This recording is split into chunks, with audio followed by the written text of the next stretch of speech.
Hello students. I am sure आप अच्छे होंगे और आपकी तैयारी भी अच्छी चल रही होगी, आपकी पढ़ाई अच्छी चल रही होगी। आज हम आपके सामने एक और आइल्स एसे सैम्पल लेकर आए हैं। इस वीडियो में हम आपको एक एसे के सैम्पल के वॉक थ्रू पे लेकर जाएंगे। आप बहुत से नए वर्ड सीखेंगे, इम्पॉर्टेंट ग्रामेटिकल स्ट्रक्चर सीखेंगे और आपको बहुत से नए आइडियाज़ मिलेंगे जो और एसेज लिखने में भी और वैसे भी आपकी मेंटल कैपेबिलिटीज़ डेवलप करने में आपकी हेल्प करेंगे। आज का ऐसे ना थोड़ा सा टिपिकल है या थोड़ा टेक्निकल हो सकता है, तो आप अपनी नोट पैड ले आइए। आप इम्पॉर्टेंट पॉइंट्स और इम्पॉर्टेंट वर्ड्स को नोट कीजिए।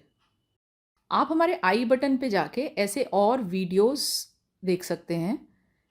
हमने इस प्लेलिस्ट को एक ऑडियो वीडियो बुक की तरह प्रेजेंट किया है।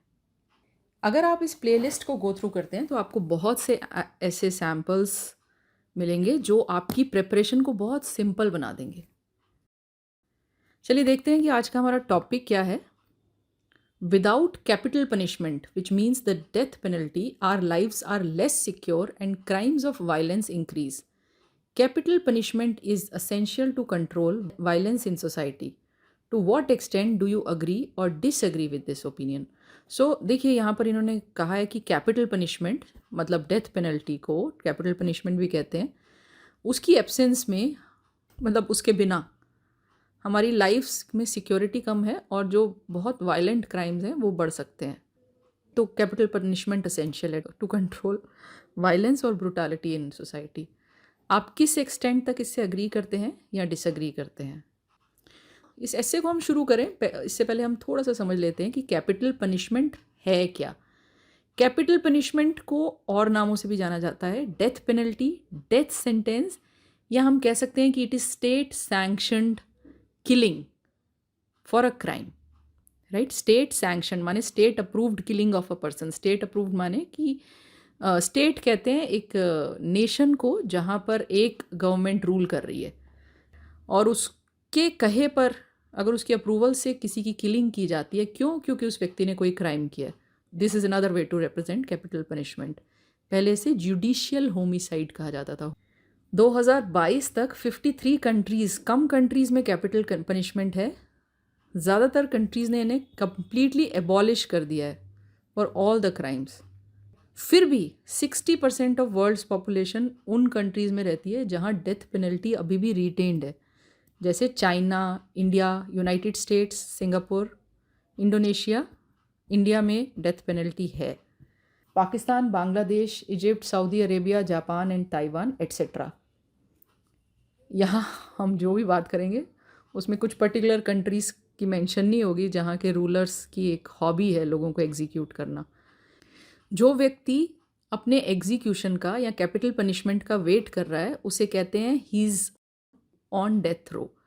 सो एक बहुत छोटा सा बैकग्राउंड है, एक छोटी सी मुझे लगा कि मैं आपके साथ इन्फॉर्मेशन शेयर करूं कि कैपिटल पनिशमेंट किसे कहते हैं। बाकी इस पर एक बहुत बड़ा आर्टिकल लिखा जा सकता है और बहुत तरीके से कैपिटल पनिशमेंट इम्प्लीमेंट की जाती है। कमिंग बैक टू आवर एसे, हम देखते हैं कि हमने लिखा क्या है। देखिए, मैंने इस एसे को 4 पैराग्राफ्स में डिवाइड किया है। पहला है इंट्रोडक्शन, जिसमें मैंने अपना स्टैंड भी लिया है। लास्ट है कॉन्क्लूजन। बीच में बॉडी पैराग्राफ 1 में मैंने बताया है कि क्या माइंडसेट है कि कैपिटल पनिशमेंट ठीक नहीं है, और सेकंड बॉडी पैराग्राफ में मैंने ये एक्सप्लेन किया है कि क्यों कैपिटल पनिशमेंट को ज़रूरी माना जाता है। While most countries have repealed the death penalty, a majority still live in nations that exercise the death sentence. मैंने अभी आपको बताया कि 60% पॉपुलेशन ऐसी कंट्रीज़ में रहती है जहाँ डेथ सेंटेंस प्रैक्टिस किया जाता है। However, whether to retain the death penalty or not has been debatable. Some believe capital punishment is the only way to check criminality and brutality. I too think capital punishment should be practiced, but with extreme discretion for the rarest of the rare cases. So मैं आपको ये explain कर देती हूँ। देखिए, सबसे पहले मैंने एक जनरल स्टेटमेंट लिखी है कि while most countries have repealed. Repealed का मतलब होता है किसी एग्जिस्टिंग लॉ को एबॉलिश कर देना, ख़त्म कर देना। मोस्ट कंट्रीज़ ने डेथ पेनल्टी को रिपील किया है। दोज हु डोंट नो, ये प्रेजेंट परफेक्ट टेंस है। A majority still live in Nations, एक बड़ा पॉपुलेशन अभी भी उन नेशंस में रहती है जहाँ डेथ सेंटेंस को एक्सरसाइज किया जाता है। हालांकि वेदर टू रिटेन, रिटेन माने किसी चीज़ को बरकरार रखना, मेंटेन करना, द डेथ पेनल्टी और नॉट हैज़ बीन डिबेटेबल, इस पे हमेशा एक डिबेट रहा है। हैज़ बीन डिबेटेबल मतलब डिबेट रहा है। Some believe capital punishment is the only way. अब ये जो बात है, ये हमारे क्वेश्चन से ही जो हमें स्टेटमेंट दी गई है उसी को एक तरह से मैंने पैराफ्रेज किया है। टू चेक क्रिमिनैलिटी, क्राइम को मैंने क्रिमिनैलिटी कर दिया, एंड वायलेंस को मैंने ब्रुटैलिटी लिख दिया है। Both like almost mean the same, हम ये कर सकते हैं, मतलब ये सिनोनिम्स यूज़ कर सकते हैं। फिर मैंने लास्ट में अपना स्टैंड लिया है और इंट्रो पैराग्राफ को बंद किया है। मेरा ये ऐसे काफ़ी बड़ा हो गया। आई टू थिंक, मैं भी यही सोचती हूँ कि कैपिटल पनिशमेंट को प्रैक्टिस किया जाना चाहिए, बट विद एक्सट्रीम डिस्क्रेशन, पर बहुत ज़्यादा डिस्क्रेशन के साथ। डिस्क्रेशन क्या होता है? एक थॉट के साथ कि किसी चीज़ का किसी पे क्या असर पड़ेगा, गुड इम्पैक्ट होगा या बैड इम्पैक्ट होगा, उसको डिस्क्रेशन कहते हैं। और उसमें एक एक्सट्रीम डिस्क्रेशन होना चाहिए कि बहुत एनालिसिस के बाद, बहुत सोच समझ के कैपिटल पनिशमेंट या डेथ पेनल्टी के लिए चूज़ किया जाना चाहिए। हम फर्स्ट बॉडी पैराग्राफ देखते हैं। On the one hand, it is widely believed that the death penalty is a breach of human rights, stating the right to life and the right to live free from torture or cruel, inhuman, or degrading treatment or punishment. Also, the death sentence cannot be undone, which makes it a highly questionable choice. Additionally, it is often believed that no one is a born criminal. Sometimes severe circumstances may push a person towards horrendous acts. In such a situation, the state should show some compassion. Otherwise, the death sentence may be considered an act of cruelty and revenge by some. Okay, पहले हम इसको समझते हैं। यहाँ मैंने देखिए एक point of view को लिखा है, इसलिए मैंने ऑन द वन हैंड से शुरुआत की है। It is widely believe that the death penalty is a breach of human rights. So ये बहुत से लोग मानते हैं, बहुत ऑर्गेनाइजेशंस मानती हैं, बहुत सी रिलीजियस ऑर्गेनाइजेशंस बॉडीज़ इस बात को मानती हैं कि डेथ पेनल्टी जो है वो एक ब्रीच ऑफ ह्यूमन राइट्स है, माने ह्यूमन राइट्स का उल्लंघन है। ब्रीच माने उल्लंघन, उसकी वायलेशन है।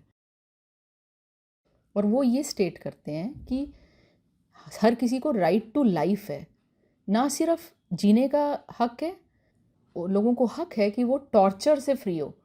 टॉर्चर माने, टॉर्चर का मतलब होता है कोई मेंटल या फिजिकल सफरिंग।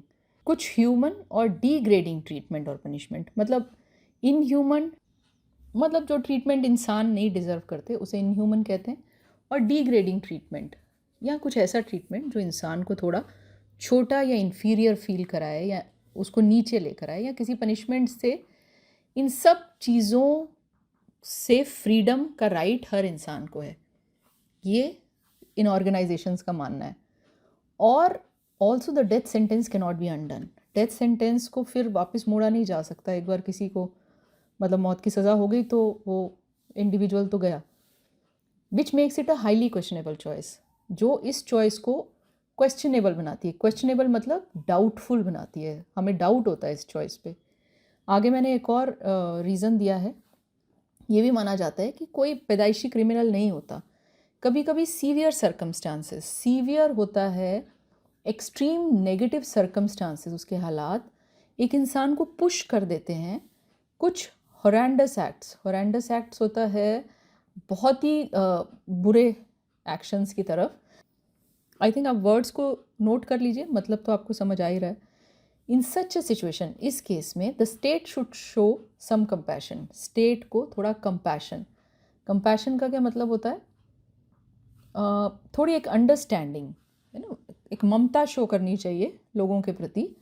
अदरवाइज नहीं तो डेथ सेंटेंस एक एक्ट ऑफ क्रूअलिटी भी कंसिडर किया जा सकता है कि स्टेट क्रूअल हो गई, या फिर एक रिवेंज कि एक आदमी ने कुछ गलत किया है तो उसके साथ भी गलत किया जाए और एक बदले की भावना से स्टेट ने एक्ट किया है। आई थिंक आपको ये समझ आ रहा होगा। ऐसे लोगों के लिए रिफॉर्मेशन हाउसेस मतलब सुधार गृह और एंड या फिर कोई दूसरी strict punishments can be relied upon माने उन पे डिपेंड किया जा सकता है। इन मोस्ट इंस्टांसेस बहुत सारे केसेस में for a person should be given a chance, क्योंकि एक व्यक्ति को चांस दिया जाना चाहिए क्या करने के लिए, to reflect on their actions. Reflect on actions होता है कि हमारी एक काबिलियत होती है कि हम ये सोचते हैं कि हमने क्या किया। एक बार अगर हम कोई काम कर देते हैं तो हम अपने ही एक्शंस को एनालाइज करते हैं और उन्हें इवैल्यूएट करते हैं। यहाँ से इंसान अपने एक्सपीरियंसेस से लर्न करता है और अपने फ्यूचर के लिए खुद को प्रिपेयर करता है, तो उसे रिफ्लेक्शन कहा जाता है। हम सब करते हैं और हम सबको ये करना चाहिए। मेंड देयर वेज मेंड माने सुधार करना, अपने तरीक़ों को वो सुधारें। And live a respectable life, और फिर एक रिस्पेक्टेबल लाइफ जिए by allowing them to rehabilitate. Rehabilitation का मतलब होता है कि कोई इंसान अपनी हेल्दी और नॉर्मल लाइफ में वापस आए। रिहेबिलिटेशन अक्सर प्रिजन से निकलने के बाद या फिर एक बहुत ही भयंकर बीमारी से निकलने के बाद जब इंसान अपनी नॉर्मल और अपनी हेल्दी लाइफ और अपनी रिस्पेक्टेबल लाइफ की तरफ वापस जाता है, उसे रिहेबिलिटेशन कहा जाता है। तो यहाँ हम उन्हें लोगों को अलाउ करना चाहिए कि वो अपने एक्शंस को खुद एक बार बैठें, समझें और उन्हें गाइडेंस मिले इस पे, वो अपने तरीक़ों को बदलें और फिर अपने आप को रिहेबिलिटेट करें, या उन्हें परमिशन होनी चाहिए कि वो वापस अपनी एक नॉर्मल ज़िंदगी की शुरुआत करें। इस सेंटेंस का मतलब ये है। सो ये तो एक साइड हो गई। अब हम नेक्स्ट पैराग्राफ पे चलते हैं। On the other hand, in the case of heinous crimes such as serial killings, child sexual abuse, aggravated cases of rapes, terrorism, war crimes, and similar, the death sentence can be regarded as an option, as probable offenders of similar types must be apprehensive of dreadful consequences. अब हम opposite बात पे जा रहे हैं, तो हम शुरुआत कर रहे हैं on the other hand. Heinous crimes किन्हें कहा जाता है? ऐसे क्राइम्स जो मतलब बहुत ही ज़्यादा विकेड किस्म के क्राइम्स हो, जिनमें क्या क्या आ सकता है? सीरियल किलिंग्स आ सकती हैं, चाइल्ड अब्यूज़ आ सकता है, लाइक रेप में भी कुछ बहुत सीरियस किस्म के रेप केसेस हो सकते हैं, टेररिज्म हो सकता है। टेररिस्ट तो हमेशा एक बहुत ही विकेड एक्ट होता है टेररिज्म। वॉर से रिलेटेड क्राइम्स हो सकते हैं। वॉर क्राइम्स किन्हें कहा जाता है? बेसिकली वॉर क्राइम्स वो होते हैं जो वॉर के दौरान कोई बहुत क्रूअल एक्शन लिए जाते हैं, और कुछ ना इंटरनेशनल रूल्स ऑफ वॉर होते हैं, उनके अगेंस्ट जाकर अगर कुछ एक्शंस लिए जाते हैं तो उन्हें वॉर क्राइम्स कहा जाता है। तो इसी तरह के जितने भी क्रिमिनलिटीज़ हैं उनमें हम डेथ पेनल्टी को एक ऑप्शन की तरह देख सकते हैं, ताकि जो प्रोबेबल ऑफेंडर्स हैं, पॉसिबल या जो मतलब प्रोबेबल का मतलब जो फ्यूचर में ऑफेंडर्स हो सकते हैं सिमिलर टाइप्स के, वो एप्रीहेंसिव रहें, मतलब उनके अंदर एग्जाइटी रहे, वरी रहे कि उनको ड्रेडफुल कॉन्सिक्वेंसेस फेस कर, मतलब उनके अंदर डर रहे कि वो कुछ बहुत ही अनप्लेजेंट कॉन्सिक्वेंस माने रिजल्ट, ड्रेडफुल माने बहुत डरावना या अनप्लेजेंट वो फेस कर सकते हैं। इसके लिए इसको लेके वो एप्रीहेंसिव रहें माने वरीड रहें, उनमें एंग्जाइटी रहे। ऐसा नहीं कि कोई भी उठ के कुछ भी कर दे। Studies prove that most people involve in heinous crimes are repeat offenders. The best reform measures and counselling prove ineffective in these cases. Studies ये प्रूव करती हैं कि ज़्यादातर लोग जो हेनस क्राइम में इन्वॉल्व होते हैं वो रिपीट ऑफेंडर्स होते हैं, वो बार बार ये गलतियाँ करते हैं, गलती नहीं बार बार ये क्राइम करते हैं। और जो बेस्ट रिफॉर्म मेजर्स हैं, मतलब जो बेस्ट रिफॉर्म या सुधार के उनके जो हमारे पास वेज हैं, और काउंसलिंग होता है जो किसी से बात करके, कुछ एक्सपर्ट्स या क्रिमिनल साइकोलॉजिस्ट किसी से बात करके किसी में सुधार लाने की कोशिश करते हैं, उसे काउंसलिंग कहते हैं। वो इनइफेक्टिव प्रूव होती है कुछ लोगों के केस में, तो वो तो कभी नहीं सुधरते। ये उन लोगों की बात हो रही है जो कभी नहीं सुधर सकते। Giving these criminals a chance to repeat wicked acts is a sure way to put the lives of innocent people in danger. अगर इन क्रिमिनल्स को चांस दिया जाता है तो डेफिनेटली श्योर वे, पक्के तरीके से इनोसेंट लोगों की लाइफ डेंजर में आती हैं। Thus, capital punishment should be opted in the rarest of the rare cases after intensely assessing the history and nature of the crime like it is practiced in India. Any decision is taken only after evaluating the human aspects and future impacts.